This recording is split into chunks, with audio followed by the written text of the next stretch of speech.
Morning, अस्सलाम वालेकुम। Rising Pakistan में आपको कहेंगे खुश आमदीद। मेरे साथ हैं मोहम्मद शुएब, मेरे साथ है सबीन फारूक। राइजिंग पाकिस्तान में आपको कहते हैं वेलकम। इस दुआ इस उम्मीद के साथ कि आज के दिन का आगाज बहुत अच्छा हो चुका होगा। वैसे सर्दी में वाकई दिन का आगाज थोड़ा सा लेट हो रहा होता है, मुश्किल भी हो रहा होता लेट है। तो मैं ये नहीं कहूँगी आगाज हो रहा होता, क्योंकि जिन्होंने काम पे जाना उन्होंने काम पे जाना है। true। टाइमिंग्स कोई बच्चों के स्कूल की थोड़ी ऊपर नीचे हो जाती है, बट ऑफिस टाइमिंग्स भी वही होती हैं। तो मैं ये कहूँगी कि मुश्किल तरीन होता है। हाँ बिल्कुल होता है, लेकिन इसमें जो आपने कहा ना स्कूल की टाइमिंग को देखें ना, जैसे पंजाब में हम देखते हैं कि अब स्कूल टाइमिंग को चेंज किया गया और बच्चे थोड़ा सा लेट स्कूल जाते हैं जस्ट बिकॉज के स्मॉग की सूरत हाल को देखते हुए उसको मैनेज करने के लिए जो स्टेप्स लिए गए उसमें ये एक स्टेप है।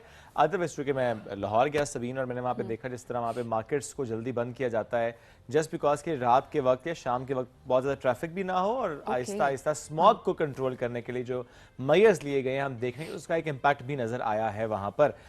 लेट्स सी कि अब आगे आने वाले दिनों में क्या होता है, जो कि जैसे जैसे हम दिसंबर की तरफ जाएंगे तो हम देखते हैं कि स्मॉग की तरफ चीज़ें बढ़ रही होती हैं, स्टेप्स अपनी तरफ, लेकिन कुछ हमारी अपनी आदत भी हैं जिन्हें हमने बदलना है।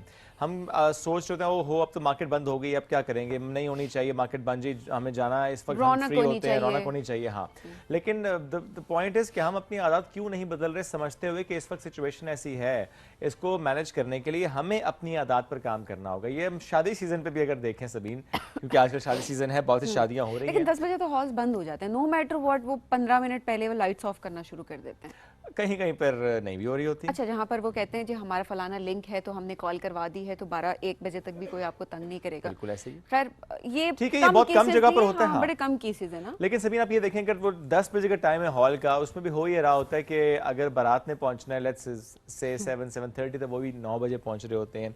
और अगर वलीमा है और फैमिली जो लड़की की होती है उन्होंने आना होता है तो वो भी लेट आते हैं। अच्छा, मैं लेट आने वाला ना एक अजीब ट्रेंड बन चुका है यहाँ पे, और इसको ये समझा जाता है कि जैसे बड़े कोई अगर हम जल्दी चले जाएंगे तो हमारी वैल्यू कम हो जाएगी और समथिंग लाइक दैट। हमारे दिमागों में कहीं ना कहीं ये चीज़ होती है और समहाउ हमें होता है कि शादियों पे तो बस लेट ही जाना है। मतलब लेट देर से आने वाले की बात कर रही हूँ, लेट की बात नहीं करी, but of course any how. नहीं मैं, लेकिन ये अच्छा पॉइंट आपने रेज किया है इसमें। लेकिन एक चीज़ और भी है, मुझे लगता है कि आदत भी बन चुकी है, यानी ये नहीं कि मुझे अच्छा लगता है कि मैं लेट जाऊं। नहीं तो जो गेस्ट आते हैं, आपको याद है हम एक दोस्त की शादी पे गए थे, मेरे साथ तो ये बहुत दफा हो चुका है। आपके साथ तो होना भी चाहिए। आप जितने आप पंक्चुअल है ना, कहीं पे आप फिर शुएब हुए को ना। बुलाएंगे या शुएब उस टाइम पे पहुंचेंगे या उससे 10 मिनट पहले पहुंच जाएंगे।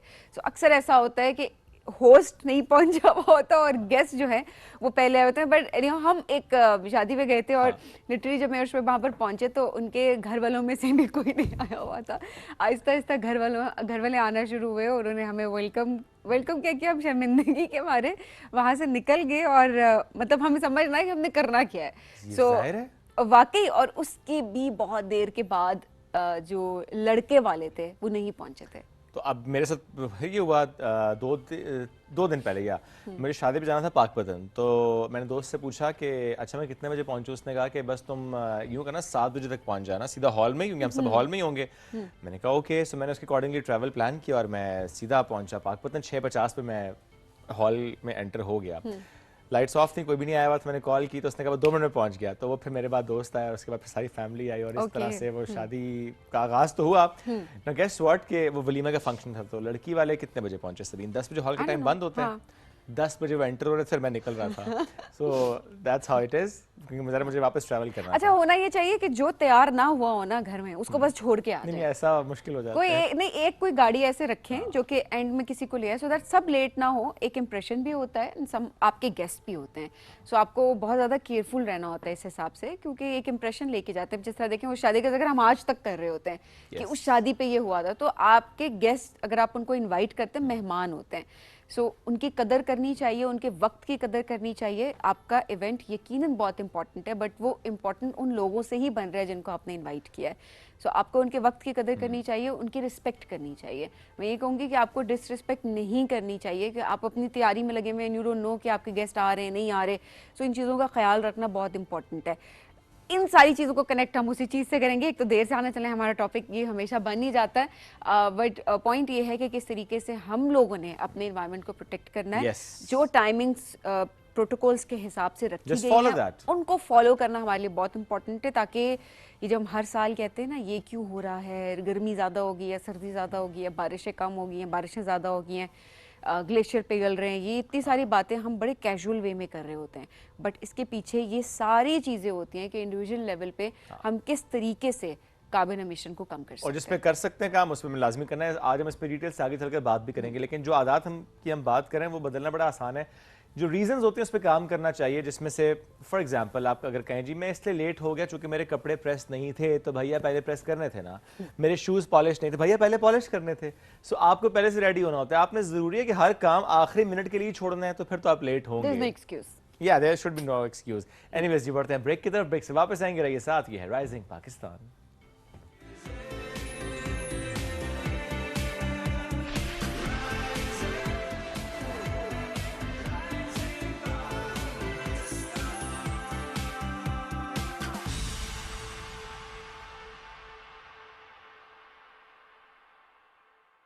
एक साल का होते ही इसकी शरारतें और भी बढ़ती जा रही हैं। लेकिन इस सब में इसकी हिफाजत और सही ग्रोथ मेरे लिए सबसे ज्यादा अहम है। नेस्ले रिसर्च सेंटर स्विट्जरलैंड ने 1 से 3 साल के बच्चों के लिए स्पेशली डिजाइन किया नेस्ले नीडो 1+, जिसमें मौजूद इजाफी न्यूट्रिएंट जो बच्चों की इम्यूनिटी, पेट के डिफेंसेस, बोन्स और मसल्स की डेवलपमेंट को सपोर्ट करे। इसीलिए तुम्हारी हर बढ़ते कदम पर नीडो और मेरा प्यार हर पल साथ फ्रॉम नेस्ले।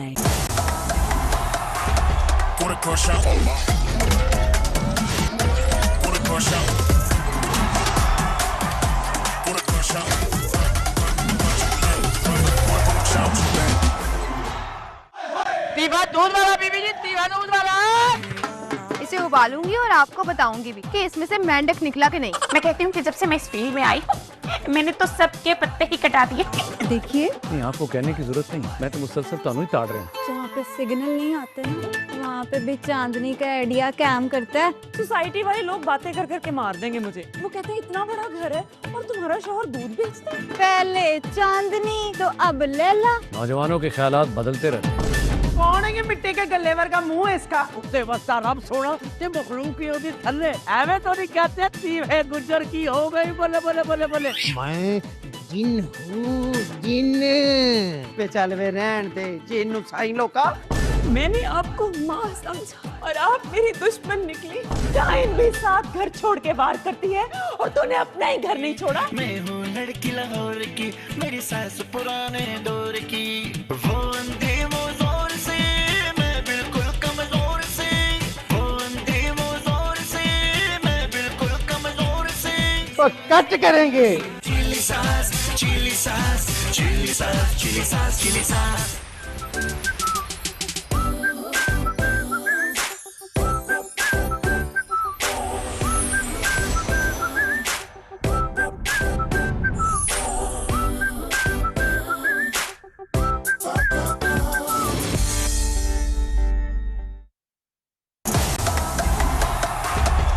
Crush out.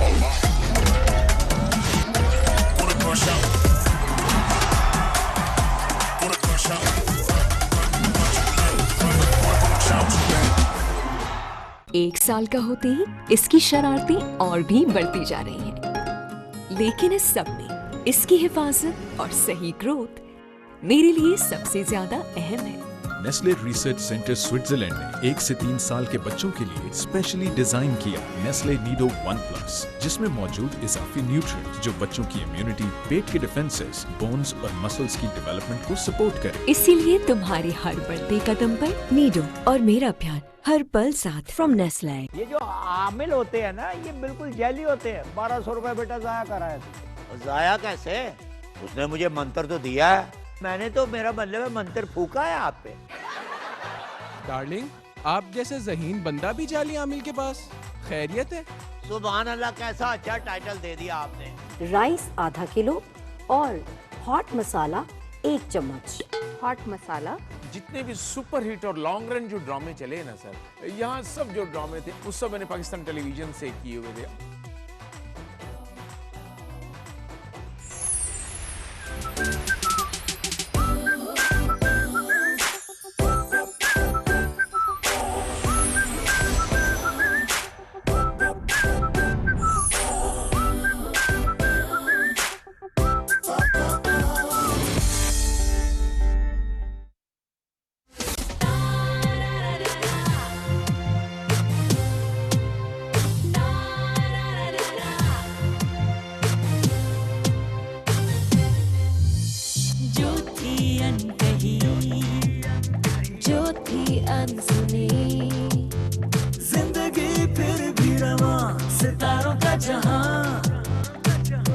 ये तन्हाइयाँ,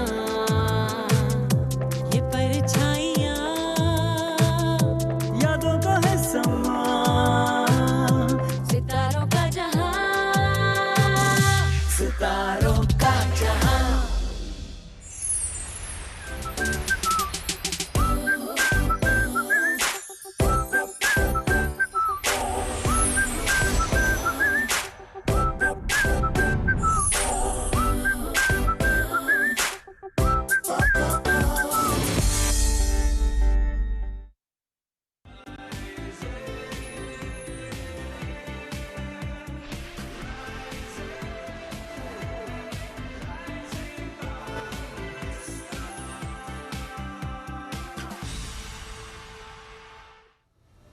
वेलकम बैक। राइजिंग पाकिस्तान में वो कहते हैं खुश आमदीद। जो ब्रेक में हम बात करते हैं हम कतन आपको आज नहीं बताएंगे, लेकिन हाँ ये वादा रहा कल शो की ओपनिंग में बताएंगे। ये ठीक है? ओके ठीक है, चले एक फिर नई कल टर्म के लिए आप फिर जुड़े रहे हमारे साथ ये जानने के लिए, क्योंकि थोड़ी देर पहले हमने एक टर्म इजाद की है जिसपे हम सब हंस रहे थे और अचानक से हम ऑन एयर भी आ बता ही गए। देते हैं फिर। अच्छा अभी या कल?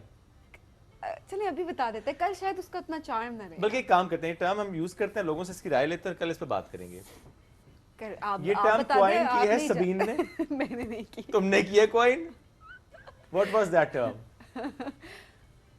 एक होते हैं जो लोग आपके साथ फ्रॉड करते हैं, सो वो अलग होते हैं, मतलब उनका आपको पता होता है कि ठीक है ये फ्रॉड कर रहे हैं, आपको आइडिया होता है। कुछ ऐसे लोग होते हैं जो कि आपके साथ ऐसे फ्रॉड कर रहे होते हैं पैसों का कि आपको लिटरली समझ ही नहीं आती कि ये सच बोल रहे हैं या ये झूठ बोल रहे हैं, और ज़्यादातर आपको लगता है ये सच बोल रहे हैं अनटिल अनलेस वो डेट करीब नहीं आ जाती जब उन्होंने आपके पैसे देने होते हैं। तो ऐसे लोगों के लिए हम टर्म इस्तेमाल करते हैं प्रोफेशनल फ्रॉडिया।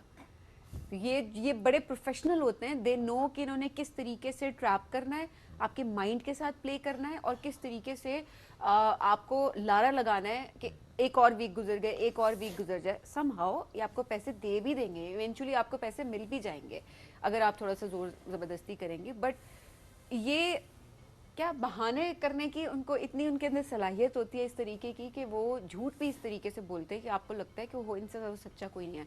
सो ये एक टर्म इन लोगों के लिए इस्तेमाल होती है और वो होती है प्रोफेशनल फ्रॉडिया। क्या आपकी जिंदगी में भी ऐसा कोई प्रोफेशनल फ्रॉडिया है?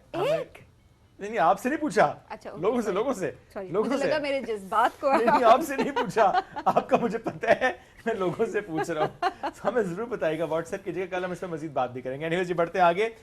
बहुत से मामलात में फ्रॉड यूं भी हो रहा होता है, आपके आसपास फ्रॉड हो रहा होता है, अब कैसे उससे आप बच सकते हैं ये भी एक वैसे मौजू है। लेकिन जब बिजनेस की हम बात करते हैं इसमें कैसे आप किसी सॉफ्टवेयर के थ्रू चीज़ों को बेहतर कर सकते हैं। एक टर्म और भी यूज़ होती है जी, बिजनेस ऑटोमेशन। आज हम इसको एक्सप्लोर भी करते हैं और कैसे ये आपकी ज़िंदगी में सहूलत लेकर आती है और कैसे आप अपने बहुत से बिजनेस को इस अंदाज से रन कर रहे होते हैं, कैसे उससे आप अपनी ज़िंदगी में आसानी लेकर आते हैं, वक्त बच रहा होता है, ह्यूमन रिसोर्स का कम इस्तेमाल से मुराद ये है कि ये नहीं कि ह्यूमन रिसोर्स इन्वॉल्व नहीं होती, बट प्रोडक्टिविटी बढ़ जाती है, आप वही वक्त कहीं और लगा सकते हैं। सो इस मौजू पे आज हम गुफ्तगू करेंगे। हमें ज्वाइन किया उज़ैर आफ्ताब ने जो कि इससे मुतालिक काम भी कर रहे हैं, उनको वेलकम करते हैं। अस्सलाम वालेकुम उज़ैर, गुड मॉर्निंग। वालेकुम सलाम, थैंक यू। ग्रेट। उज़ैर कितना अरसा हो गया आपको खुद इस टेक की फील्ड में? मुझे तकरीबन 5 साल। ओके, सो आप थोड़ा सा बताएं कि what's your nature of work and how do you do that? Actually हमारी एक प्राइवेट लिमिटेड कंपनी है, क्रिएटिव आईटी पार्क। हम लोग बेसिकली जो काम कर रहे हैं web development, application development, AI tools पे काम कर रहे हैं। इसके बाद तो मेन फोकस जो हमारा है वो है चीज़ों को डिजिटलाइज करना, बिजनेसेस को ऑटोमेट करना। लाइक आपके ईआरपी सिस्टम्स हैं जिन्हें आप आसान अल्फाज में मैनेजमेंट सिस्टम्स भी कहते हैं। तो हमारा मेन फोकस इस तरह के सिस्टम्स पे है। हमारे कुछ प्रोडक्ट्स भी हैं जो हम लोकल मार्केट में और इंटरनेशनल मार्केट में सब्सक्रिप्शन बेस पे ऑफर करते हैं। अच्छा अच्छा, चलें ज़रा इस टर्म को ज़रा आसान अल्फाज में एक्सप्लोर करने की कोशिश करते हैं। बिजनेस ऑटोमेशन, डिजिटलाइजेशन, ये क्या है? एक्चुअली मैम देखें, हर बिज़नेस कुछ ऐसे टास्क परफॉर्म कर रहा होता है जो रिपीट हो रहे होते हैं और जो टाइम टेकिंग भी होते हैं। ठीक है, अगर आप बहुत सिंपल एग्जांपल लें तो हर बिज़नेस सैलरीज दे रहा होता है मंथ के एंड पे या स्टार्ट में। वो सैलरीज डिफरेंट बिजनेसेस, पाकिस्तान में तो बहुत मैक्सिमम नंबर ऐसा है जो अभी तक एक्सेल पे वो वर्किंग डेज के अकॉर्डिंग बनाते भी हैं, उस पर टैक्स भी अप्लाई करते हैं। हर महीने ये काम रिपीटेड एक्सेल पे हो रहा होता है। तो इसकी जगह हम एक अकाउंट्स मैनेजमेंट सॉफ्टवेयर लगा सकते हैं जिसमें हर बंदे की सैलरी ऐड हो, आप जस्ट उसको वर्किंग डेज बताएं, ऊपर टैक्स बताएं और वो ऑटोमेटिकली सैलरी बना दें। This is business automation. इसी तरह सेल्स प्रोसेस भी ऑटोमेट होता है, इसी तरह HR भी ऑटोमेट होता है, हर प्रोसेस हम इस तरह ऑटोमेट कर सकते हैं। इसका मतलब है सिर्फ एक सॉफ्टवेयर आप बना के उनको दे देते हैं उस कंपनी की नीड के accordingly. Exactly, it's a custom made software, right? Exactly. ये कोई कुछ जेनेरिक सॉफ्टवेयर भी होते हैं, जैसे सैलून के बिजनेस में हम देखते हैं कि अब जेनेरिक सॉफ्टवेयर होते हैं, या इवन ये जो ग्रॉसरी स्टोर्स होते हैं तो इसमें भी हम देखते हैं कि इस सेम सॉफ्टवेयर ही इस्तेमाल होता है। इवन होटल्स में हम देखते हैं कि एक स्पेसिफिक 3-4 बिग कंपनीज ही हैं, उनके सॉफ्टवेयर चल रहे हैं जो इंटरनेशनल चेन्स हैं वहीं पर, और वही सॉफ्टवेयर इस्तेमाल कर रहे होते हैं।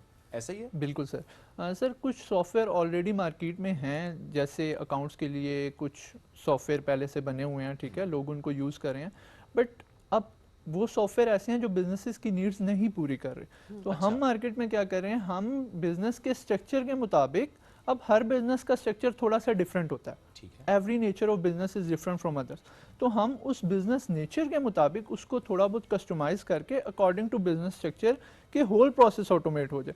जो मार्केट में सॉफ्टवेयर है वो फॉर एग्जांपल लोगों का 50% काम ऑटोमेट कर रहे हैं, 50% नहीं कर रहे, लोग फिर भी 50% मैनुअल पे ही चल रहे हैं। हमारा कॉन्सेप्ट ये है कि वन विंडो सोल्यूशन हो जिसमें आपका each and every task automate हो। ओके, तो अब अभी कितना काम वैसे पाकिस्तान में हम कहाँ स्टैंड कर रहे हैं? पाकिस्तान में बहुत से बिजनेस ऐसे हैं जो स्टिल, ग्रुप ऑफ कंपनीज हैं जो स्टिल एक्सेल पे अपने अकाउंट्स मैनेज कर रहे हैं। सही। या फिर डेस्कटॉप वर्जन है जिसमें डाटा की कोई सिक्योरिटी नहीं है। अब जो इंटरनेशनल मार्केट जहाँ पे स्टैंड करी है वो क्लाउड बेस्ड सॉफ्टवेयर है कि आप 10 साल बाद भी देखना चाहें कि इस ईयर में मेरा कितना टर्नओवर था, उसको आप कंपेयर करना चाहें तो आप कर सकते हैं। तो हमें भी ऐसे क्लाउड बेस्ड सिस्टम्स पे जाने की ज़रूरत है जिससे हमारे बिजनेस ज़्यादा से ज़्यादा डिजिटलाइज हों, क्योंकि इससे बिजनेस की प्रोडक्टिविटी, बिजनेस के रेवेन्यू में इंक्रीज आती है, ट्रांसपेरेंसी भी आती है। एग्जैक्टली, आप चीज़ों को मॉनिटर कर सकते हैं। एक ऑनर अपने एम्प्लॉयज़ के वर्क को, अपने बिजनेस को प्रॉपरली मॉनिटर कर सकता है। मैनिपुलेट हो जाता है सिस्टम ऑटोमेशन में मैनिपुलेट नहीं हो सकता, एक्सेल में हो सकता है। अगर आप सिक्योरिटी प्रॉपरली मेजर कर रहे हैं, you know how to use the software, तो फिर आपके लिए कोई सिस्टम, आपका एम्प्लॉय भी मैनिपुलेट नहीं कर सकता। रीज़न क्या है कि स्टिल बहुत से बिजनेस इस तरफ नहीं आ रहे? क्या इसमें पैसा इन्वॉल्व है कि सॉफ्टवेयर महंगा होता है, या एक्सपर्टीज नहीं होती उसको चलाने की? भी होती है, या फिर एक चीज माइंडसेट भी अभी तक है कि जो ट्रेडिशनल है वही चलता रहे। The most important thing is mindset. अगर एक बिजनेसमैन के 10 लोग काम कर रहे हैं और उसे हम बताते हैं कि हमारे सॉफ्टवेयर लगने से आपके 2 लोग सिर्फ काम करेंगे, तो वो फिर भी इंटरेस्टेड नहीं होता। लोगों को एजुकेट करने की ज़रूरत है कि वाकई ये प्रोडक्टिविटी और रेवेन्यू इंक्रीज करता है। लोगों को एजुकेशन नहीं है इस चीज़ की। कि देखिए आज भी ज़ाहिर अगर हम किसी ब्रांड पर जाएं और हमने कोई आर्टिकल पसंद किया वो नहीं है वहाँ पे, तो हम उस फॉरन सिस्टम पे चेक कर लेते हैं, अच्छा वो आर्टिकल कहाँ पे है, एग्जैक्टली किस साइज़ में कहाँ पर अवेलेबल है, तो भी ज़ाहिर है सॉफ्टवेयर इस्तेमाल कर रहे हैं वो तो आई थिंक बेहतर सिस्टम इस्तेमाल कर रहे हैं।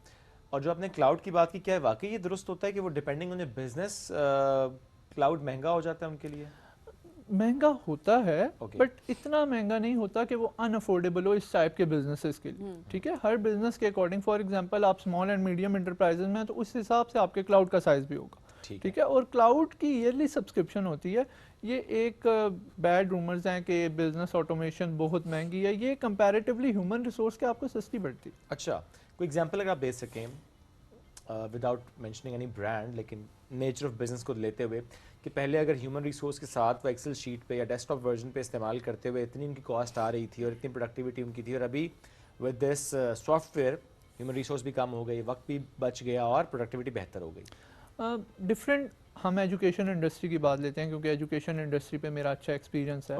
एजुकेशन इंडस्ट्री में अब आप देखेंगे कि एक एक स्कूल में 3-3, 4-4 अकाउंटेंट्स बैठे होते हैं। एक आपको रिसिप्ट दे रहा होता है, एक कलेक्ट कर रहा होता है। ठीक है, अब जो हम सॉफ्टवेयर बनाते हैं उसमें ये होता है कि ऑटोमेटिकली मंथ के स्टार्ट में इनवॉइसेस बन जाती हैं। ठीक है, एक पर्सन आपके पास आ रहा है फी पे करने के लिए, आपने जस्ट उसका इनवॉइस नंबर सर्च करना है, उसको पे पे क्लिक करके पेमेंट कलेक्ट कर लेनी।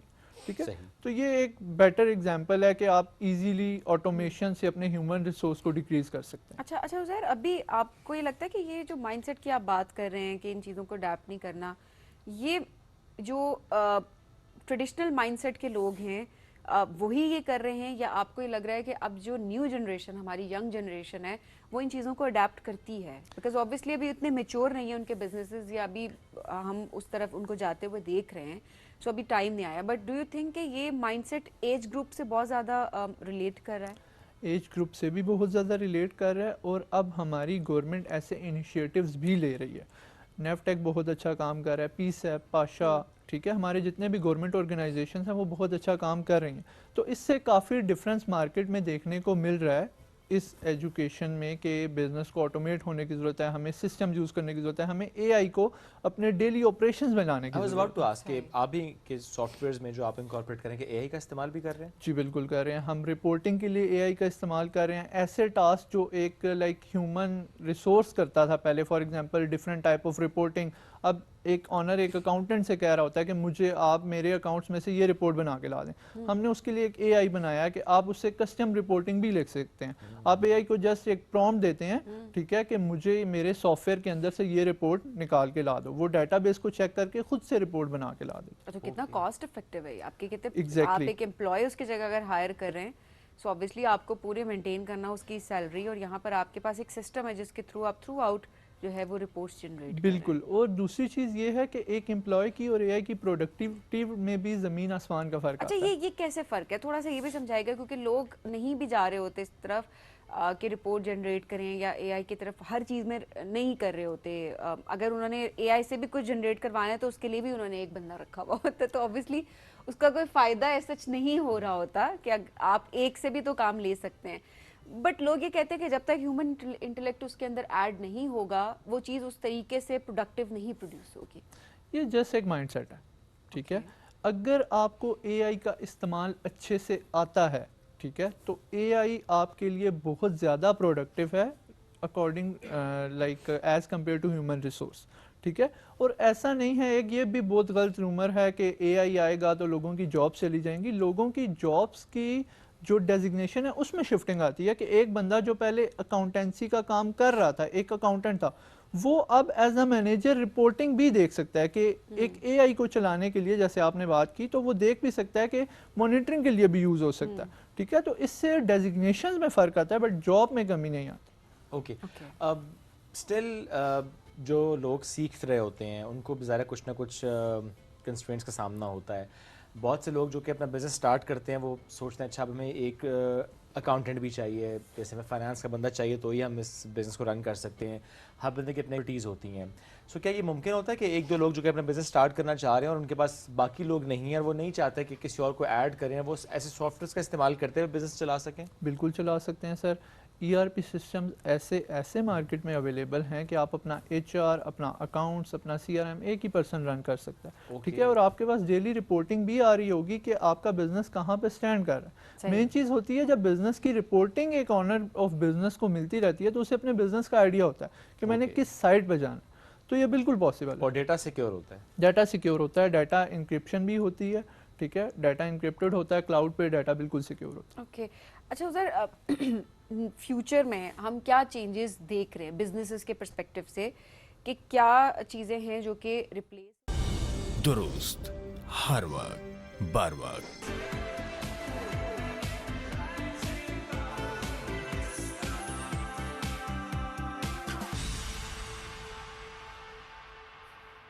वेलकम बैक जी राइजिंग पाकिस्तान में, आपका कहेंगे कुछ आमदीद। ये हर ब्रेक में हो क्या रहा है? ये शोएब की बहुत सारी शरारतें जो कि इस वक्त जारी हैं यहाँ पे, और जैसे ही ऑनर आने लगते हैं तो ये हंसा देते हैं। अब बताओ इस ब्रेक में नई टर्म कौन सी इस्तेमाल की है तुमने?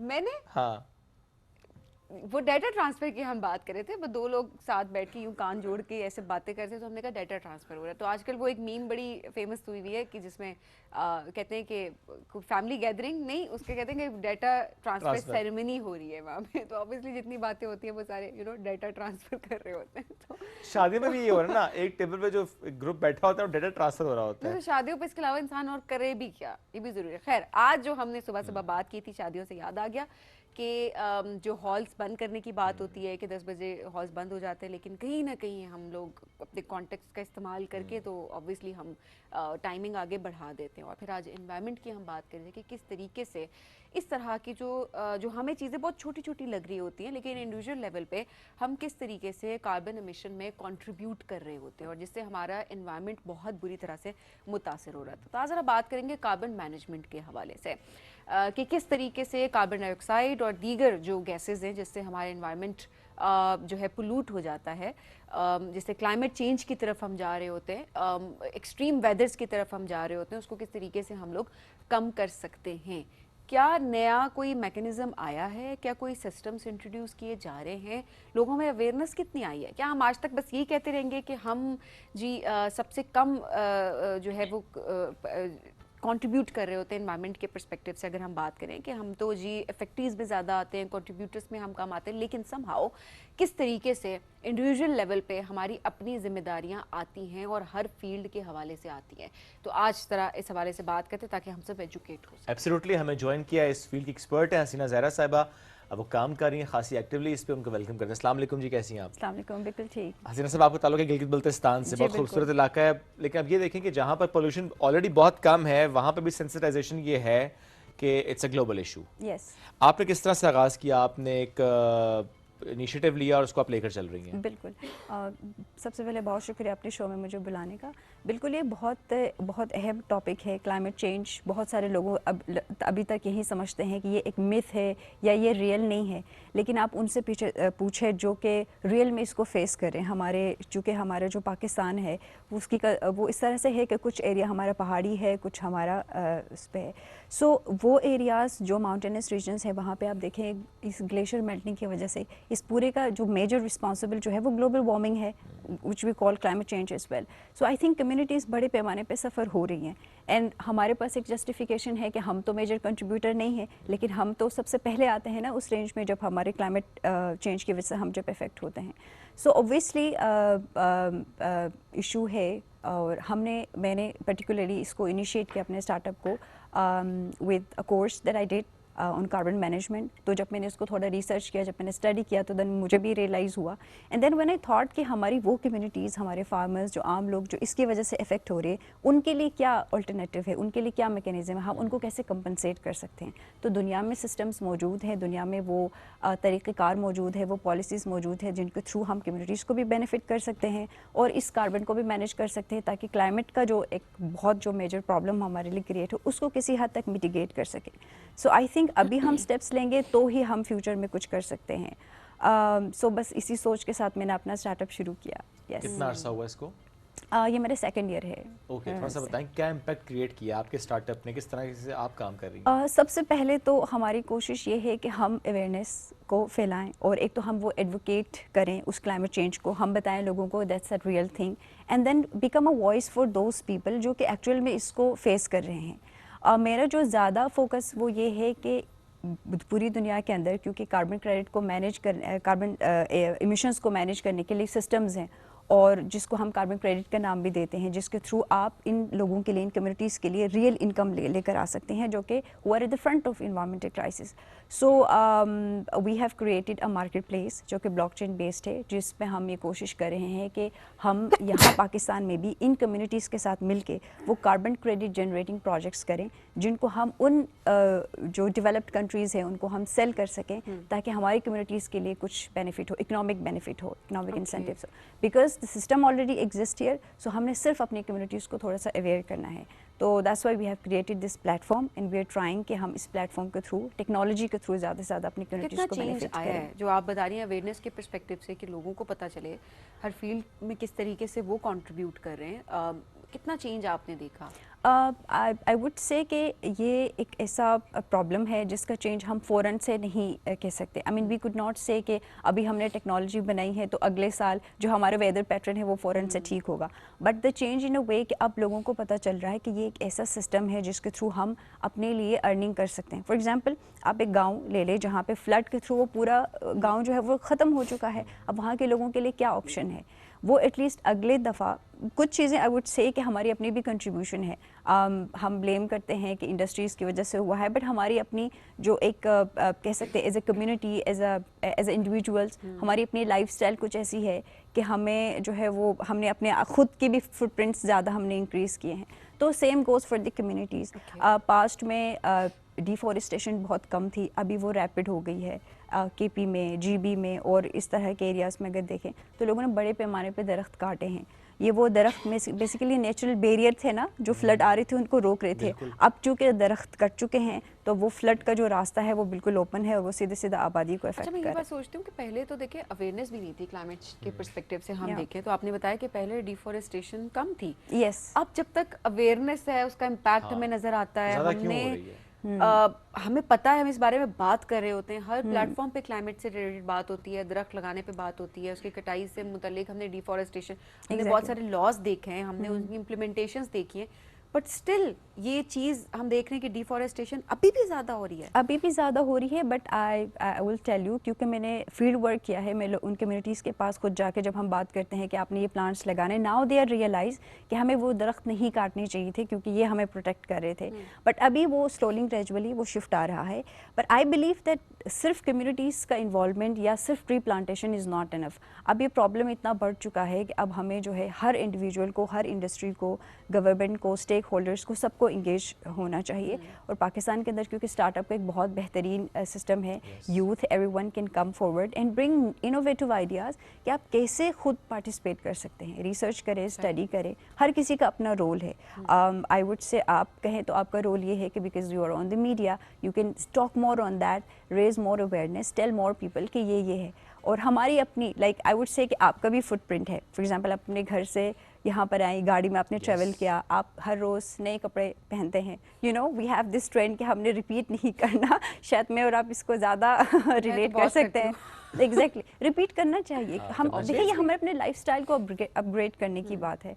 देयर इज़ नो शेम कि आप एक ड्रेस डबल पहने। अब जितने ज़्यादा कपड़े खरीदेंगे उतने ज़्यादा वेस्ट जनरेट करें, उतने ज़्यादा अपना कार्बन फुटप्रिंट बढ़ा रहे हैं। So it comes to everyone. अगर हमें तो ये जो इंडिविजुअल अवेयरनेस है, कम्युनिटी लेवल पे अवेयरनेस, एंड देन गवर्नमेंट की पॉलिसीज़ एंड देन इंडस्ट्रीज़ के ऊपर वो कैप लगाना और फिर वो रेगुलरिटीज़ को इंट्रोड्यूस करना, आई थिंक ये together we can bring the change. Otherwise if you play just game you know that blame game कि यूरोप की वजह से हो रहा है, इसकी वजह से हो रहा है, तो हम कुछ कर नहीं सकेंगे, हम फिर कुछ नहीं कर सकते। लेकिन फिर सवाल तो वही आता है कि क्या इसका फ़ायदा होगा जो हम कर रहे हैं, आई मीन क्लाइमेट चेंज के पर्सपेक्टिव से, कि ये किसी एक या दूसरे या like it's a global issue जिसकी हम बात कर रहे होते हैं। तो जब तक ये कंट्रीज़, डेवलप्ड कंट्रीज़ जो हैं, जब तक ये इस पे काम नहीं करेंगे, पॉलिसीज़ नहीं बनाएंगे, कार्बन एमिशन को कम नहीं करेंगे, तो क्या हम जो डेवलपिंग कंट्रीज़ हैं, अगर हम अपने लेवल पर कोई स्टेप लेते भी हैं, लेट्स सपोज इंडिविजुअल लेवल पे भी लेते हैं, एज अ कंट्री भी हम लेते हैं, हमारी पॉलिसीज़ ऑलरेडी एग्जिस्ट भी कर रही हैं इस हवाले से, क्या क्लाइमेट चेंज के पर्सपेक्टिव से हम क्या चेंज देखेंगे, और वो अगर चेंज होता है तो वो कितना विजिबल चेंज होगा? Okay, so Pakistan like I said before के एक डेवलपिंग कंट्री है, ठीक है, हमारे पास उस लेवल की इंडस्ट्रीज़ नहीं है जिस लेवल की यूरोप पे है। तो एक फैक्टर तो ये सही है हमारा उनको ब्लेम करना कि उनकी वजह से ही मेजरली हुआ है। देखिए कौन सी इंडस्ट्रीज़ है जो सबसे ज़्यादा इमिट कर रही हैं, उसमें आप कहें पावर जनरेटिंग इंडस्ट्रीज़ होगी, सीमेंट इंडस्ट्रीज़ हैं, स्पेशली जो कंस्ट्रक्शन इंडस्ट्रीज़ हैं, जिनको हम कार्बन इकॉनमी कहते हैं। कार्बन इकॉनमी वाली वो इंडस्ट्रीज़ हैं जिनका पूरी डिपेंडेंसी ही इस बात पे है कि वो उन्होंने कार्बन हर हाल में इमिट करना है, तो मेजरली वो रिस्पॉन्सिबल हैं। फिर सेकंड टियर पे फिर हम चूँकि डेवलपिंग कंट्रीज़ आते हैं, हमारे एमिशन अगर पाकिस्तान की कहे रिसर्च बताती है सिर्फ 1%, पूरे ग्लोबल इकोनॉमी का सिर्फ 1% हम इमिट करें, but we should not stop ourselves कि चलो 1% है। देखिए 1% का टारगेट अचीव करना हमारे लिए आसान है, बट के हम ये कहेंगे ये 5% को पहुँचेगा, फिर हम ख्याल करें कि ठीक है अब हम इसको ऑफसेट करें। सो चेंज जो है वो हमारे लिए भी इम्पॉर्टेंट है, बट येस उनका ऑफसेट करना बहुत ज़रूरी है। इसीलिए दुनिया के अंदर UNFCCC के थ्रू जो पेरिस एग्रीमेंट आर्टिकल 6 जिसके ऊपर मैं भी काम कर रही हूँ, जो कि कार्बन को ऑफसेट करने के लिए बाकायदा पॉलिसीज़ हैं और फिर सिस्टम्स दिए हैं, उनमें सबसे बेहतर जो एक अच्छा जो प्रैक्टिकल प्रैग्मेटिक सोल्यूशन है वो कार्बन क्रेडिटिंग का है, यानी कि कार्बन को ऑफसेट करे।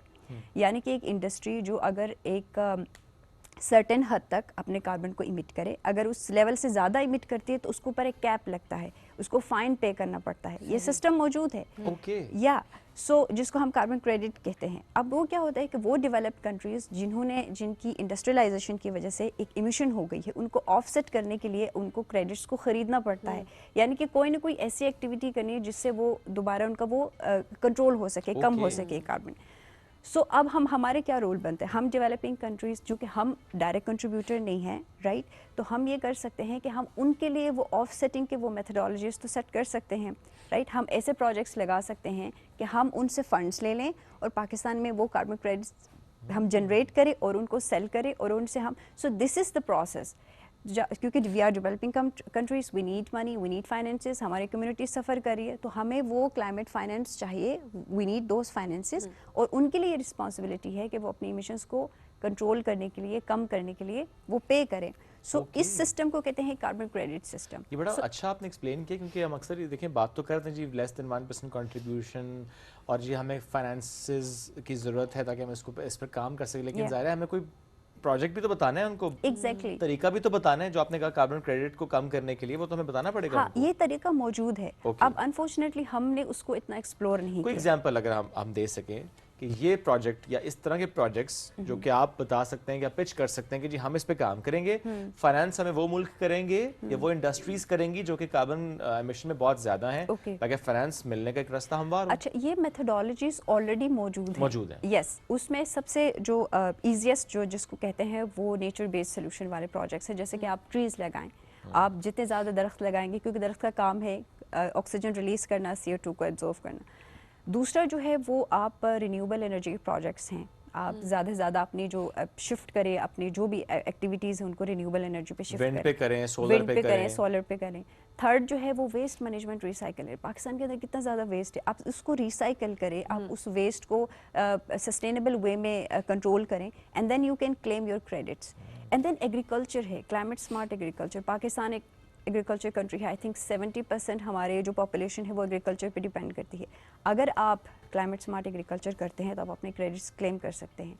अभी वेरा जो एक इंटरनेशनल सर्टिफिकेशन बॉडी है जो कार्बन क्रेडिट्स के ऊपर काम करती है, उन्होंने क्लीन स्टोव्स का एक इंट्रोड्यूस किया है मेथडोलॉजी, जिसमें आप कम्युनिटीज़ को, लोगों को ऐसे चूल्हे, ऐसे स्टोव्स दे दें जिससे, अब फॉर एग्जांपल अभी 2 मिनट पहले मैंने कहा कि हमारी जो पहाड़ी एरियाज़ में लोग दरख्त काटते, अब वो क्या करें, दरख्त ना काटें, उनके पास गैस तो नहीं है, उनके पास कोई और सोर्स नहीं है। So what we can do इस तरह आप उनको वो इस तरह के स्मार्ट स्टोव्स दे दें जो कि सोलर बेस्ड हैं, राइट, जिससे इमिशन नहीं हो रही। सो ये बहुत सारे मेथडोलॉजीज ऑलरेडी मौजूद हैं।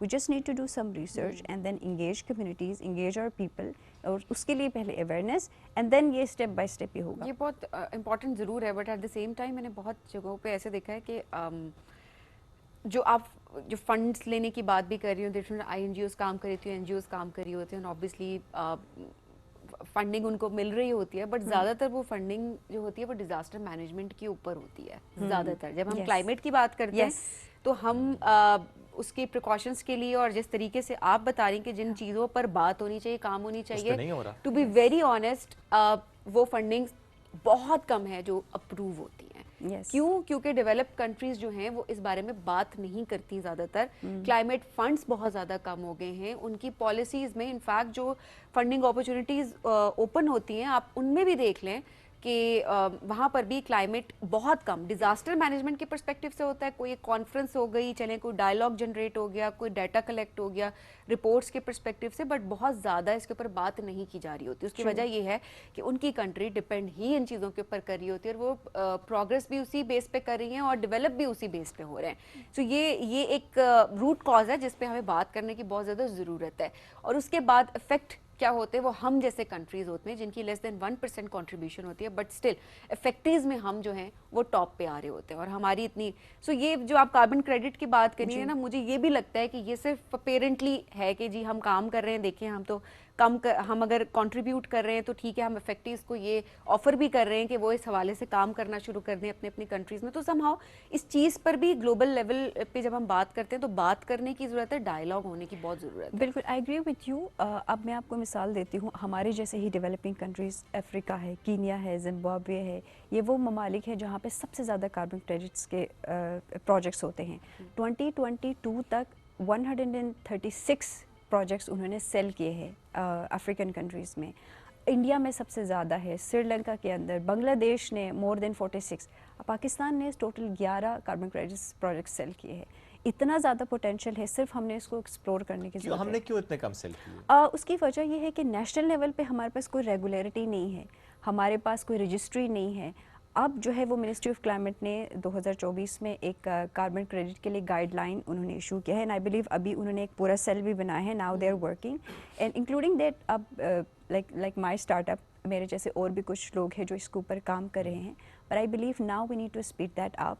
हमें सिर्फ ये वेट नहीं करना चाहिए कि कहीं से हमें फाइनेंस आएगा, या हम हर टाइम हम यही कह रहे होते हैं कि हमें जस्ट फंड्स दे दो, fund that's not enough. I think we have to come up with some practical and pragmatic solutions. And I truly believe कि हमारे पास पोटेंशियल भी है, लोग भी हैं, और उसके अलावा ज़्यादा ज़रूरी हमारे लिए ये भी है कि हमारी वो इंडस्ट्रीज़ जो एक्सपोर्ट का काम करती है मेजरली, हमारे पास भी तो शुगर मिल्स हैं, स्टील मिल्स हैं, पावर जनरेटिंग ऑर्गेनाइजेशंस हैं, कंस्ट्रक्शन के बहुत बड़े, फर्टिलाइजर्स सबसे ज़्यादा इमिट करते हैं, इनके ऊपर भी लगना चाहिए. हम लोकली भी ऑफसेट कर सकते हैं. इनसे आप इनका CSR फंड या दीगर जो भी इनका फंड है वो आप लेकिन कम्युनिटीज़ को पे करें, ताकि आप विद इन कंट्री भी अपने लिए एक सोल्यूशन क्रिएट कर सकते हैं. अगर आपको कोई डेवलप्ड कंट्री की तरफ फॉर एग्जांपल आप नहीं मिलता आपको fund, so within country you can create that system. So we are trying on our level best, और हम नहीं रुकने वाले, हम इस पर बिल्कुल काम करेंगे. एंड आई बिलीव कि हर किसी का अपना रोल है, चाहे इंडिविजुअल है, इंडस्ट्रीज़ हैं हमारी, एंड देन गवर्नमेंट पे. गवर्नमेंट का मेन रोल ये है कि वो पॉलिसीज़ बनाए, हमारे लिए वो रास्ते थोड़े ईजी करे, ताकि हम अपना जो ट्रेडिंग है इसको लेकर चल सकें आगे. और हम लेकर चल भी रहे, लेकिन बड़ा अच्छा आपने कहा कि अब पॉलिसीज़ भी हैं, now we have frameworks as well, जो कि बहुत अच्छी बात है, और अब हम उस पर आगे बढ़ रहे हैं, बहुत तेज़ी के साथ बढ़ने की भी ज़रूरत है. एट द सेम टाइम ये तो एक अपॉर्चुनिटी भी है हम सब के लिए, और नौजवानों के लिए जो कहते हैं कि अच्छा हम क्या करें. सो हैव दोज आइडियाज़ कि कैसे आपने कार्बन क्रेडिट्स को अंडरस्टैंड करना है, और कैसे आपने उन इदारों से या उन मुल्कों से बात करनी है, कैसे पिच करना है अपने आइडिया को, कैसे अपने वहाँ से फंड्स लेके प्रॉपरली यूटिलाइज करने हैं अपने लिए, अपनी कम्युनिटी के लिए और अपने आने वाली जनरेशन के लिए. बहुत शुक्रिया हसीना साहब साथ मौजूद थी. आप बहुत ज़बरदस्त काम माशाल्लाह कर रही हैं. We need more people like you जो कि इस तरह से काम कर रहे हैं एक्टिवली, बिकॉज क्लाइमेट चेंज हमारे सामने है, एनवायरमेंटल हैजर्ड्स हमारे सामने है, वी ऑल आर सफरिंग. सो इस पर काम जितना ज़्यादा किया जाएगा उतना ही कम लगता है, क्योंकि बहुत सा काम होना बाकी है. ब्रेक की तरफ बढ़ेंगे, ब्रेक से वापस आएंगे. रहिए साथ, ये राइजिंग पाकिस्तान.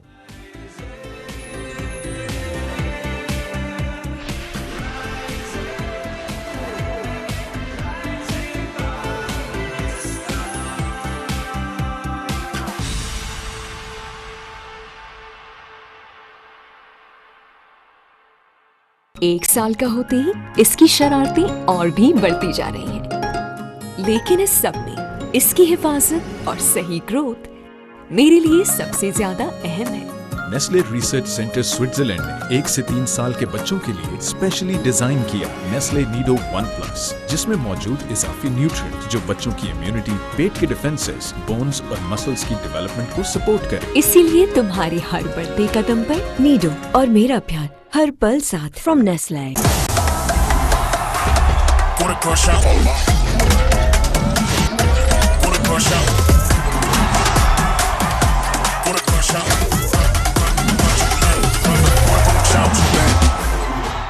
मजे के खाने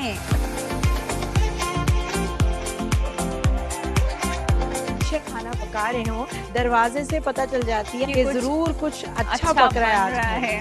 हाँ, सिर्फ खाने नहीं बल्कि रिवायती होगा। आज हम बना रहे हैं फ्राइड मोमोज। स्टीम ज्यादातर लोग पसंद करते हैं। खाना अच्छा नहीं पकाना आता तो आपका सारा काम बेकार हो जाता है। तो देखना मत भूलिएगा रिवायतों की लज्जत सिर्फ और सिर्फ PTV होम पर।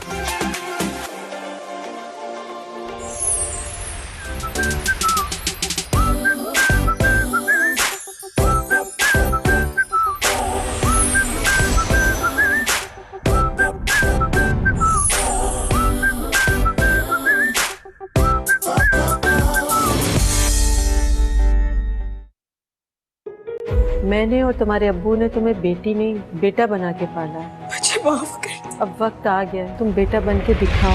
मर गया हूँ मैं अपनी औलाद की वजह से। कहीं का नहीं छोड़ा उसने मुझे। रोज रोज उस मुसीबत को झेलने से बेहतर था ना कि मैंने एक बार इनकार कर दिया। हमारी इज्जत, हमारा नाम, सब कुछ तो बर्बाद कर दिया उसने।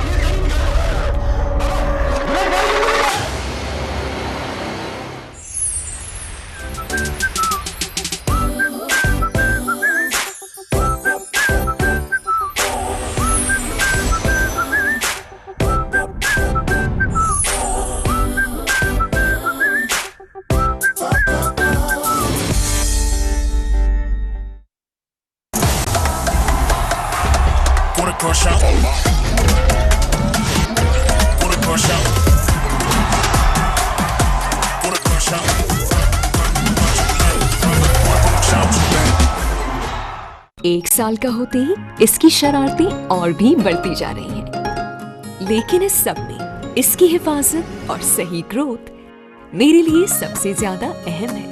नेस्ले रिसर्च सेंटर स्विट्जरलैंड ने 1 से 3 साल के बच्चों के लिए स्पेशली डिजाइन किया नेस्ले नीडो 1+, जिसमें मौजूद इजाफी न्यूट्रिएंट जो बच्चों की इम्यूनिटी, पेट के डिफेंसेस, बोन्स और मसल्स की डेवलपमेंट को सपोर्ट करे। इसीलिए तुम्हारी हर बढ़ते कदम पर नीडो और मेरा प्यार हर पल साथ from Nestle. Welcome to the night show. आइए मिलकर खुशामदीद कहते हैं अली गुल मल्ला, तशरीफ रखिएगा। Thank you. बीजे कवाल के नाम से हमें जानते हैं। कसम चावाले बेटा तेरी मर जाऊंगी जे तू अखां फेरियां। तो मल्लाह तो हमने बड़ी मुश्किल लफ्ज है, बड़ी जमाने बाद सुना ना। आप हैं इस्लामाबाद के पहाड़ों के लोग हैं, तो हम हैं दरिया और समंदरों के लोग। अच्छा, कैसा रिस्पॉन्ड आता है जब अपनी उम्र के बच्चे, जेन ज़ी, ये लोग सुनते हैं? Hello,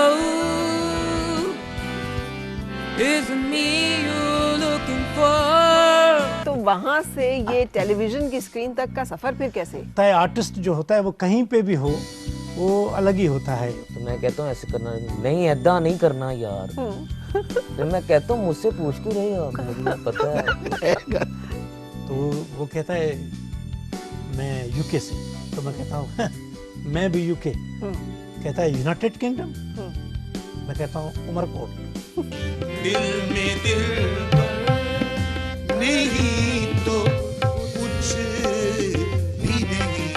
अच्छा, ये शोहरत से क्या बदला? शोहरत से ये बदला कि रोटी बदली।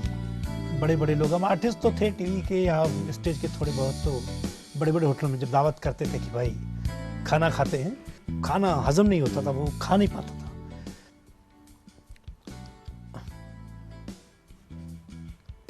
क्यों? इसलिए कि मेरे बच्चे यार घर में दाल खाते होंगे और मैं ये खा रहा हूँ इधर।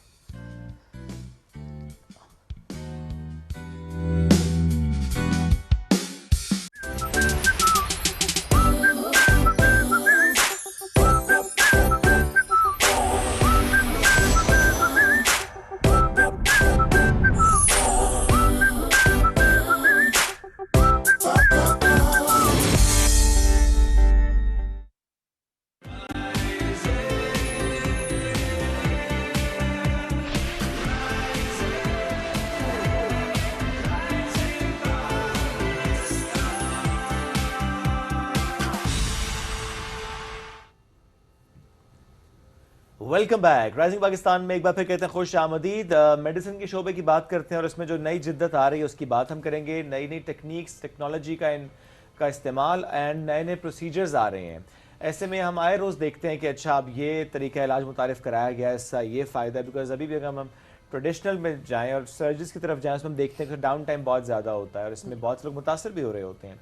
एट द सेम टाइम आज हम बात करेंगे कि किस तरीके से जीन थेरेपी या कार टी सेल थेरेपी या स्टेम सेल थेरेपी, इसका रुझान कितना बढ़ता जा रहा है, पाकिस्तान में किस तरह से इस पर काम हो रहा है, पाकिस्तान में कितना काम हो रहा है, अवेयरनेस कितनी है और कितना डिफरेंस है ये इसमें कॉस्ट के परस्पेक्टिव से। इस पर बात करेंगे। वो शख्सियत साथ मौजूद हैं जिन्होंने कई साल पाकिस्तान में इसको इंट्रोड्यूस करने में लगा दी हैं। बहुत से इदारों से मिलकर भी काम करें, अपने इदारे के साथ भी काम करें। तकरीबन 6 साल से इस वर्किंग इन पाकिस्तान।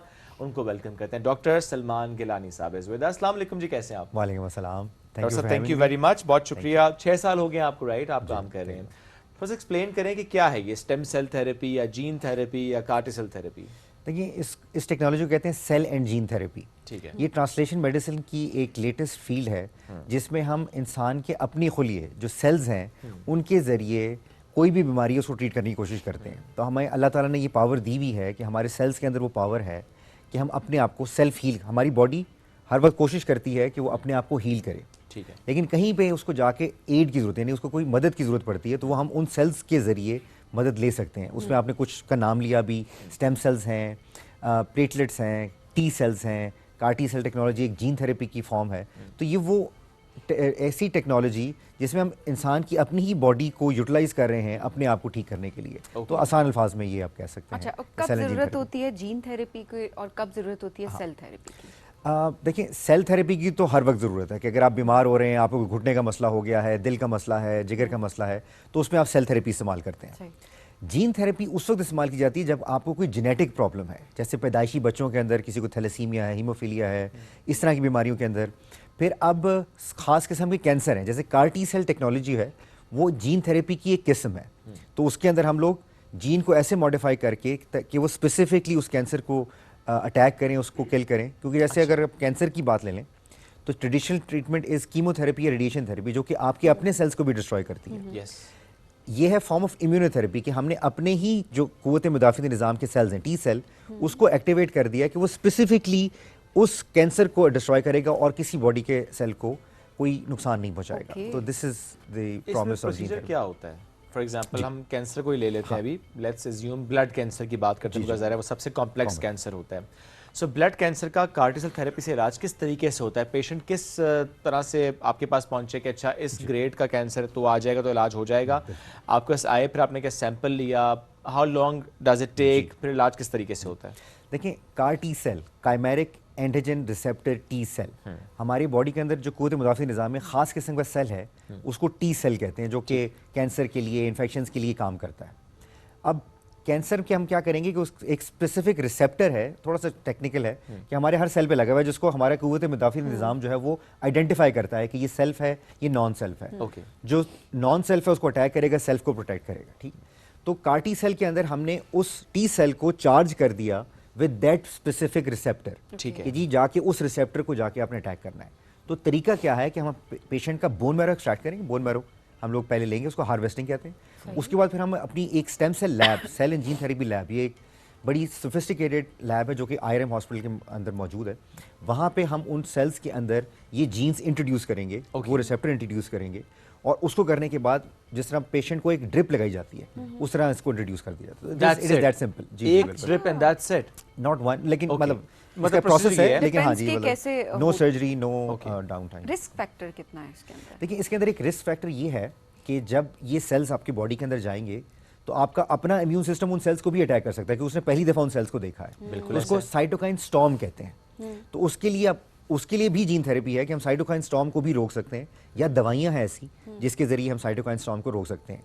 जो newer generation, 3rd and 4th generation CAR T cell technology है, उसके अंदर साइटोकाइन स्टॉर्म ना होने के बराबर जो उसके ऊपर रिसर्च है, तो हम वो टेक्नोलॉजी यूज़ करें ताकि साइटोकाइन स्टॉर्म ना हो, और जो साइड इफेक्ट्स हैं वो या तो हो ही ना, अगर होते हैं तो इतने कम हो कि वो हम कुछ मेडिसिन के जरिए ट्रीट कर लें, खत्म किया जाए। अच्छा डॉक्टर साहब, ये तो मतलब आप बता रहे हैं आसान प्रोसीजर तो नहीं, बट ऑब्वियसली जो हम कीमोथेरेपी और जो कैंसर का इलाज है वो इटसेल्फ बड़ा इमोशनली भी बहुत ड्रेन आपको करता है, फिजिकली भी, एंड देन फाइनेंशियली भी बहुत ज़्यादा ड्रेन करता है।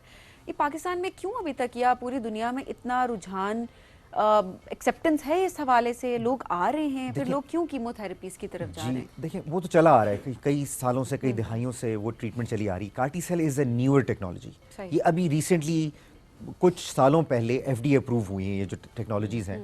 तो ऑफ कोर्स एक्सेप्टेंस में थोड़ा सा टाइम लगता है, मतलब जो पेशेंट के अंदर भी और डॉक्टर्स कम्युनिटी के अंदर भी। पाकिस्तान में एक्सेप्टेंस का मसला है या ग्लोबल लेवल पे? देखिए, होता तो ग्लोबल है, लेकिन ये कि पाकिस्तान के अंदर क्योंकि ये टेक्नोलॉजीज़ हम उतने एडवांस नहीं हैं जितना कि डेवलप वर्ल्ड है, तो थोड़ा सा एक्सेप्टेंस और मुश्किल है, थोड़ा सा देर से आती है। लेकिन ऑफ कोर्स हमारा ये काम है कि हम आप लोगों की इस वसादत से बताएं लोगों को कि ये टेक्नोलॉजी एक तो बहुत अमेजिंग टेक्नोलॉजी है, इट इज़ रिवोल्यूशनरी। ये कैंसर ट्रीटमेंट, हम सिर्फ अगर कार्टी की बात करें, इसे रिवोल्यूशनाइज कर दिया है कैंसर ट्रीटमेंट को। और जो आपने सवाल किया था ना कि कितना आसान या कितना मुश्किल है, ये शुरू में उन पेशेंट्स के ऊपर इस्तेमाल की गई जिनके पास कोई और ऑप्शन मौजूद नहीं थी, उनको कैंसर जो कीमोथेरेपी और रेडिएशन फेल हो चुकी थी, उनके ऊपर ये टेक्नोलॉजी इस्तेमाल की गई। और उनमें से मोस्टली जो पेशेंट्स हैं जिनको कि और शायद बता दिया गया था कि अब आपके पास कोई ऑप्शन नहीं है, अब डेथ ही शायद आपके लिए रह गई है, वो अब दे सर्वाइव्ड एज वेल। और हर तरह के कैंसर्स को ये ट्रीट कर सकते हैं। इसमें जो रिसर्च हो चुकी है वो ज़्यादा ब्लड कैंसर्स के लिए है, ठीक है, इनको हम हेमाटोलॉजिकल कहते हैं। और अब आहिस्ता आहिस्ता सॉलिड कैंसर्स के ऊपर भी इनकी रिसर्च जारी है। और उसके जिस तरह ब्रेस्ट कैंसर की हम बात करते हैं वो बहुत ज़्यादा है, अब तो हर साल उसका रेशियो हम बढ़ते हुए देख रहे होते हैं, तो उसके हवाले से भी ये फायदेमंद, ये ट्रीटमेंट उसके लिए भी अवेलेबल है, उसके ऊपर रिसर्च जारी है। और लेकिन अभी रिसर्च जारी है, हाँ, लेकिन देखें ये बड़ा मेडिसिन जो है ना वो इतनी आसान नहीं है जितने आसानी से बता रहा हूँ। ये कॉन्सेप्ट अगर आज मेरे जहन में आया तो कम से कम मुझे 10 साल लगेंगे उसको पेशेंट तक पहुंचाने के अंदर।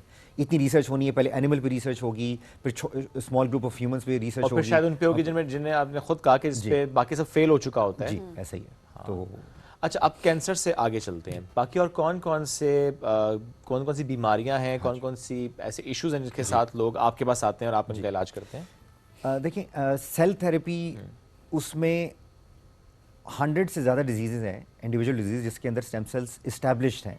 उसमें अगर हम ब्रॉडली क्लासीफाई कर दें, जैसे मस्कुलोस्केलेटल, पट्ठों और जोड़ों की बीमारी, घुटने का दर्द है, कूल्हे का दर्द है, कमर का दर्द है, उसके अंदर कोई जैसे स्पोर्ट्स इंजरीज़ हैं, खेलते हुए कोई हो जाता है, उसमें इस्तेमाल होती हैं।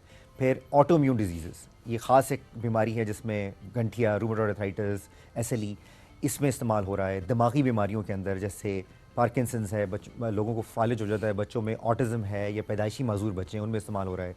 दिल की बीमारियां हैं, जिगर की बीमारियां हैं और कैंसर की। ऑटिज्म का इलाज भी हो रहा है? ऑटिज्म का बहुत इफेक्टिव इलाज हो रहा है स्टेम सेल। अच्छा, बिकॉज़ ऑटिज्म बहुत कॉमन हो चुका है। बहुत कॉमन हो गया, बहुत। सो ऑटिज्म का रीजनरेटिव मेडिसिन में इलाज किस तरीके से होता है? देखिए, ऑटिज्म की अगर हम बात ले लें तो आपने बिल्कुल सही कहा कि हम स्पेशलाइज करते हैं इस रिसर्च में। और अभी recently American board of regenerative medicine के अम्ब्रेला के अंडर दुबई के अंदर एक कॉन्फ्रेंस हुई थी जिसमें पूरी दुनिया से 30 ममालिक की रिप्रेजेंटेशन थी। तो हमने उसमें अपना ऑटिज्म का काम प्रेजेंट किया and it was revolutionary, groundbreaking था और वो लोग हैरान थे कि ये ऐसा काम यहाँ पे हो रहा है। ऑटिज्म 1999 में हर 800 बच्चों के बाद एक बच्चे को ऑटिज्म डायग्नोज होता था। 2022 के अंदर जो रिसर्च आई है उसमें हर 36 बच्चों के बाद एक बच्चा डायग्नोज हो रहा है विद ऑटिज्म। और अगर यही ट्रेंड चलता रहा तो CDC के मुताबिक 2040 में हर दूसरे बच्चे को ऑटिज्म होगा। तो अब उसके लिए सबसे ज़रूरी चीज़ है कि हम उसको ट्रीट नहीं कर सकते, हमें प्रिवेंट करना है। प्रिवेंशन के लिए ज़रूरी है कि हम जो आजकल मोबाइल हर किसी बच्चे को हमने पकड़ा देते हैं, जैसे छोटी उम्र होती है, माँ बाप काम कर रहे हैं, iPad या मोबाइल, ये it is detrimental to them. उनका जो ब्रेन डेवलप हो रहा है उसको, ये जो ब्लू लाइट है उसके लिए डेट्रीमेंटल है, उससे रोकें। उनकी जो खुराक है वो ठीक नहीं है बच्चों की, हम उनको प्रोसेस फूड, बहुत ज़्यादा high sugar, high salt diet दे रहे हैं, उसको हम लोग ठीक करें। उनको इंटरेक्शन बच्चों के साथ, अपने एनवायरनमेंट के साथ करवाएंगे, जितना वो नेचर के करीब रहेंगे उतना आसान होगा। तो ये तो हो गया प्रिवेंशन की बात। अब आ जाते हैं जो आपका सवाल था, ट्रीटमेंट हम कैसे करते हैं। ट्रीटमेंट ये है कि उसके अंदर therapies, behavioural therapy, speech therapy, OT, ये ज़रूरी है उन बच्चों के लिए जो ऑटिज्म हो चुका है जिनको। बिल्कुल। और उसके साथ जब हम स्टेम सेल्स उनको इंजेक्ट करेंगे जस्ट लाइक एन IV, तो वो दिमाग के वो एरियाज जो फंक्शनली कम काम कर रहे हैं, उनको कोई स्ट्रक्चरल ब्रेन इशू नहीं है, फंक्शनल ब्रेन इशू है, वो फंक्शन उनका जो है वो नॉर्मल की तरफ आ जाता है। ओके। और ये कर रहे हैं, ट्रीट हो जाएगा कंप्लीटली, ये देखिए, नहीं कि कंट्रोल होगा, इट्स लाइक कि वो उसमें ट्रीट हो उसमें दो बातें जी, क्योर की अगर आप बात करें, दो चीज़ें ज़रूरी हैं कि जब बच्चे हमारे पास आए उनकी एज कितनी है और उनकी सिवेरिटी ऑफ डिजीज़ कितनी है। अच्छा। अगर स्पेक्ट्रम उनका मैटर करेगा। अगर वो 5 साल से कम उम्र के हैं तो उनके रिजल्ट्स बहुत अच्छे हैं, और स्पेक्ट्रम में अगर वो माइल्डर हैं तो ऑलमोस्ट क्योर की तरफ चले जाते हैं। ओके, तो जितना जल्दी डायग्नोस हो जाए, जितना जल्दी आप पहुंच जाएं तो उतना इजीली क्योर हो जाता है। अब स्पोर्ट्स इंजरीज पे आ जाते हैं, बिकॉज स्पोर्ट्स की बहुत इंजरीज हमारे सामने होती हैं, हम देख रहे होते हैं कि लोग फिर सर्जरीज की तरफ भी जाते हैं, उसका डाउन टाइम बहुत बड़ा होता है। एक एग्जांपल ले लेते हैं कि बड़ा कॉमन नी इंजरी होती है लोगों के साथ जो फुटबॉल खेलते हैं या अदरवाइज जो खेल रहे होते हैं, उसमें हम देखते हैं बहुत कॉमन ACL रिकंस्ट्रक्शन है। मैं इसलिए भी सवाल रख रहा हूँ कि मेरे भाई के साथ अभी हुआ, तो इसलिए बहुत ज़्यादा हम देख रहे हैं उसको। सो मुझे बताएं कि क्या उसका इलाज भी, बिकॉज मैंने सुना कि स्टेम सेल थेरेपी होती है but we couldn't do that, थोड़ा मुझे एक्सप्लेन करें कि नी इंजरीज में या ACL रिकंस्ट्रक्शन में किस तरीके से काम होता है। देखिए, स्पोर्ट्स मेडिसिन में सबसे ज़्यादा रिजनरेटिव मेडिसिन जो है ना वो इस्तेमाल हुई है। ओके। 2010 के अंदर कई काफ़ी मशहूर एथलीट्स थे, उन्होंने ये टेक्नोलॉजी यूज़ की जिसकी वजह से उसको पज़ीराई मिली। ये लेट 90s से इस्टेब्लिश्ड है ये टेक्नोलॉजी, जो स्पोर्ट्स मेडिसिन के अंदर यूज़ हो रही है। अब जो नी की इंजरी है, सबसे कॉमन इंजरी है, not just in football, in almost every sport. Knee की इंजरी सबसे कॉमन इंजरी है, और सबसे बड़ा प्रॉब्लम ये है कि अगर आप सर्जरी करा भी लेते हैं तो आप एटलीस्ट उस सीजन के लिए और एट टाइम्स आप फॉर लाइफ उस स्पोर्ट्स को जो है ना वो दोबारा नहीं खेल सकते। तो एथलीट के लिए तो ये डेथ है इन अ वे। तो रिजनरेटिव मेडिसिन के अंदर हम मुख्तलिफ टेक्नोलॉजीज़ हैं। अगर बहुत कम छोटी चोट है, कम चोट है, तो हम PRP एक टेक्नोलॉजी है वो इस्तेमाल करके कर सकते हैं, वो प्लेटलेट्स यूज़ करते हैं उसके अंदर। और अगर वो ज़्यादा है तो फिर हम स्टेम सेल्स के ज़रिए उनको ट्रीट कर सकते हैं। तो हमारा जो नी का अगर हम एग्जांपल ले लें, नी के अंदर जो रिपेयर एंड रीजनरेशन बहुत कम है, क्योंकि वहाँ खून की गर्दिश बहुत कम है, ब्लड फ्लो बहुत कम होने के बराबर होता है। तो जब ये स्टेम सेल्स ये हम डालते हैं तो वहाँ पे वो नई ब्लड वेसल्स बनाते हैं through growth factor is called VEGF, vascular endothelial growth factor. जितना ब्लड वहाँ जाएगा उतना वहाँ पे हीलिंग बढ़ती जाएगी। तो ये टेक्नोलॉजी है, it is amazing for these athletes जो कि राइट अवे अपनी ट्रेनिंग और अपनी स्पोर्ट्स पर वापस जा सकते हैं। इसमें भी ये मैटर करता है कि किस ग्रेड का टीयर है? Absolutely, absolutely. अगर जैसे फर्ज करें कि कंप्लीट टीयर है, ये वहाँ पे कोई ACL बचा ही नहीं है, कोई लिगामेंट बचा ही नहीं है, तो ऑफ कोर्स उसके लिए फिर आपको रिकंस्ट्रक्शन करनी पड़ेगी। लेकिन उसमें भी हम फिर कंबाइन कर देते हैं हमारे सेंटर के ऊपर, जो हमारे आर्थ्रोस्कोपिक सर्जन्स हैं वो हमारे साथ मिल के काम करते हैं, we work as a team, और फिर हम स्टेम सेल्स को कंबाइन करते हैं ताकि हीलिंग जल्दी हो जाए और वो उनका रिटर्न टू स्पोर्ट्स जल्दी हो जाए। ओके डॉक्टर साहब, बहुत सारे लोग नई टेक्नोलॉजी की तरफ नहीं भी जा रहे, नए ट्रीटमेंट्स की तरफ भी नहीं जा रहे होते। वो कहते हैं कि अच्छा क्योंकि नई आई है तो ये महंगी बड़ी होगी। एक तो ट्रस्ट इश्यूज भी होते हैं कि अभी तक किसी पे भी नहीं हुई या बड़े कम लोगों पे, तो ऑब्वियसली उसको सालों लग जाते हैं, उसके बाद जाके एक्सेप्टेंस आती है। सेकंड ये होता है कि पैसे बड़े लग जाएंगे एक्सेप्टेंस अगर आ भी जाए। कितनी महंगी है ये, कॉस्ट इफेक्टिव है, क्या है? देखिए दोनों तरीकों से आप बिल्कुल सही कह रही हैं कि एक्सेप्टेंस का बहुत बड़ा इशू है कि जी अभी तक तो किसी ने कराया नहीं, हमने तो सुना नहीं किसी से। अब आप हैरान होंगे, हमारे पास जो पेशेंट्स वो आ रहे हैं जिनके किसी घर वाले ने करवाया है और वो बता रहा है कि जी आप जाएं और जाके हमें फ़ायदा हुआ तो आप भी करवाएं, तो बिल्कुल ऐसा ही है। लेकिन अब एक्सेप्टेंस बढ़ती जा रही है, that's number 1। 2, it is very cost effective in the sense कि हमने कोई सर्जरी नहीं करनी, कोई बेहोशी नहीं देनी, उसका कोई साइड इफेक्ट नहीं कि हमने पेशेंट की अपने सेल्स लेने हैं, उनको एक्टिवेट करना है और जिस्म के उस हिस्से में इंजेक्ट कर देना है। तो अगर हम नी की एग्जांपल ले लें तो जो नी रिप्लेसमेंट्स हैं it can range anywhere from 15 से 20 लाख के करीब लग जाता है दोनों घुटनों का अगर आप इलाज कराएं। और दोनों घुटने अगर स्टेम सेल ट्रीटमेंट करा रहे हैं तो 4 लाख रुपए हो जाएगा, उससे कम में हो जाएगा। ये तो कॉस्ट इफेक्टिव है बहुत ज़्यादा, अमेजिंगली कॉस्ट इफेक्टिव। तो ये तो लोगों को अवेयरनेस ही नहीं है इस हवाले से, तो आई मीन अवेयरनेस की बहुत बड़ी ये फुकदान है कि 75% कम है। एग्जैक्टली। लेकिन ये एक it is one factor, the other factor is कि कोई साइड इफेक्ट नहीं है उसका, और फिर डाउन टाइम भी नहीं है। डाउन टाइम कोई नहीं, हमने कोई सर्जरी नहीं कर रहे, कोई उसको जो है ना बेहोशी नहीं दे रहे, जिसके अपने साइड इफेक्ट्स हैं उन सारी चीजों। यस, एनेस्थीसिया के अपने साइड इफेक्ट्स होते हैं। कितना डाउन टाइम है वैसे इसमें? हम 10 डेज का रेस्ट बताते हैं। It is not bed rest, या वो अपने घर पे रहना, बहुत ज्यादा वेट बेयरिंग नहीं करनी, ताकि सेल्स जो है वो अपना काम शुरू कर दें, होमिंग कहते हैं उसको, तो उसके बाद फिर अपनी दे गो बैक टू द। अच्छा डॉक्टर साहब, अब क्योंकि जिस तरह हम जीन रिप्लेसमेंट थेरेपी की बात कर रहे हैं, कार्टी सेल जो आप बता रहे हैं, हार्मोन रिप्लेसमेंट थेरेपी भी अब आम होती जा रही है, ये भी क्या आप लोग करते हैं या थोड़ा सा इस हवाले से बताइएगा अवेयरनेस के पर्सपेक्टिव से? देखिए ये दैट इज माय स्पेशलिटी, इसको फंक्शनल मेडिसिन कहते हैं। सही। तो मैं I been practising it for almost 15 years now, 2010 से हम कर रहे हैं। तो hormone replacement therapy has been there, it is amazing, और फॉर बोथ मेन एंड और अब ये पुराना ट्रीटमेंट हो गया, राइट? मतलब इट इज़ नॉट लेटेस्ट, लेकिन ये है कि पाकिस्तान में इतना ज़्यादा नहीं हो रहा, बहुत कम फिजिशियंस हैं जो कि फंक्शनल मेडिसिन जो हार्मोन रिप्लेसमेंट थेरेपी कर रहे हैं, लेकिन अपनी बॉडी को ऑप्टिमाइज करने के लिए it is an amazing technology. Okay, कौन करवाता है ये? हाँ, किसको ज़रूरत होती है? करवाता है, देखिए मतलब मुख्तलिफ पोस्ट मेनोपॉजल वेमेन करा सकती हैं, ख़वातीन के अंदर वो इस्तेमाल हो सकता है, मर्दों के अंदर जिनके अंदर फर्टिलिटी इश्यूज हैं या उनको तो इस हवाले से ज़ाहिर है हम देख रहे होते हैं कि इस टेक्नोलॉजी की तो जा रहे हैं। कहने का मकसद ये है कि बहुत सारी ऐसी बीमारियां जिनकी हम बात कर रहे होते हैं ना कि इनका कोई इलाज नहीं है, लाइलाज है, जिस तरह ऑटोइम्यून डिजीज़ की हम बात कर रहे होते हैं, तो ये वो बीमारी हैं जिनके सिम्टम्स को हमेशा डॉक्टर्स ये कहते हैं कि हम इसको कंट्रोल कर सकते हैं, बट ऑब्वियसली हम इसको ट्रीट नहीं कर सकते, क्योरेबल डिजीजेज नहीं है। बट अब देखिए जो नई टेक्नोलॉजी आ रही है मेडिसिन की फील्ड में, हम जिस तरह से जिद्दत देख रहे हैं, एडवांसमेंट हो रही है, तो उस हवाले से नई नई चीज़ों को अडेप्ट करने की ज़रूरत है। बट येस, आपको एक्सपर्ट के पास जाना है, अपनी जो है कोई स्पेशलिस्ट है तो आप उसके पास जाएंगे, खुद से कहीं पर भी नहीं चले जाना। खैर हर जगह पर ये हो भी नहीं रही है therapies, but it's very important कि अपनी हेल्थ को आपने देखना, और उसके खुद रिसर्च अपनी इंपॉर्टेंट है, और उसके बाद जो स्पेशलिस्ट आपको कहे वो चीज़ें आपके लिए फॉलो करने भी बहुत इंपॉर्टेंट है। बांझपन का इलाज हो जाता है रीजनरेटिव मेडिसिन में? जी जी बिल्कुल हो जाता है, मर्द खवातीन दोनों के लिए? जी दोनों का, नो मैटर क्या रीज़न है? नहीं बिल्कुल, ऑफ कोर्स इट मैटर्स। सो क्या क्या रीजंस हो तो बांझपन का इलाज रीजनरेटिव मेडिसिन में हो जाता है? देखिए एक बड़ा ह्यूज टॉपिक है ये, मेल और फीमेल को हम अलग कर रहे हैं। हमारे सेंटर में आईएम हॉस्पिटल में फीमेल्स के लिए हमारे पास एक फर्टिलिटी स्पेशलिस्ट हैं, डॉक्टर साहिबा, वो डॉक्टर अमारा वो देख रही होती हैं, मेल्स को मैं देख रहा होता हूँ। मेल्स के अंदर बात कर लें, अगर उनको 0 काउंट है उनका, तो चांसेस कम है, फिर हम बायोप्सी करके देखते हैं कि वो सेल्स मौजूद हैं जिन्होंने स्पर्म्स प्रोड्यूस करने हैं, ठीक है, तो वो फिर अगर मौजूद हैं बायोप्सी के अंदर, so then results are very good. अगर नहीं है तो ऑफ कोर्स फिर रिजल्ट्स इतने अच्छे नहीं हैं। इस तरह फीमेल्स के अंदर अगर ओवेरियन रिजर्व मौजूद है लेकिन वो कम है तो उसको हम बिल्कुल इंप्रूव कर सकते हैं। ओके, अब अब थोड़ा सा आते हैं एस्थेटिक्स वाले साइड पे भी, बाल आ जाते हैं वापस रिजनरेटिव मेडिसिन में, जो बाल गिर गए हैं मर्द और खवातीन दोनों में? बिल्कुल ऐसा ही है। देखें, जो ये रिजनरेटिव मेडिसिन है, इसको पजीराई ज़्यादा इसलिए मिली है क्योंकि इसका रोल जो है एस्थेटिक्स के अंदर भी है कि बालों के लिए बहुत सारी अब हमारे पास टूल्स अवेलेबल हैं। हम PRP PRF से शुरू करें, स्टेम सेल्स हैं, एक्सोसोम्स बहुत अमेजिंग है। It's factory of growth factors हम लगा देते हैं बालों में for both man and women.